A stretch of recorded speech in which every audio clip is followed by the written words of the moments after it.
Hello everyone, welcome to my mini vlog. So आज मी आणि माझे फ्रेंड्स प्लॅन करून पोचलो शाळेत. गेलो. खूप वेट करायला लागला पण, कारण की यांना केक आणायला खूप लेट झाला. आज होता महाजन मॅमचा बड्डे. सो लास्ट इयरनं आम्ही त्यांचा बड्डे शाळेतच सेलिब्रेट केलेला आणि खूप सारी मस्ती केलेली लास्ट इयरला. आणि पण यावेळेस शाळा संपली तर असं थोडी आहे की शाळेत जाऊन बड्डे सेलिब्रेट नाही करू शकत. आम्ही सर्वजण प्लॅन करून गेलो शाळेत. त्यांना सर्वांनी विश केलं आणि खूप छान वाटलं. चला त्यांचा बड्डे सेलिब्रेट करूया.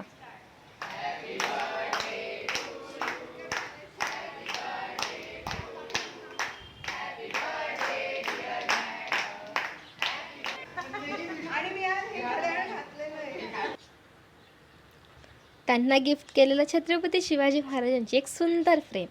आणि नंतर आम्ही गप्पा गोष्टी केल्या आणि असा केला आम्ही महाजन मॅमचा birthday celebrate. Thank you for watching. Bye.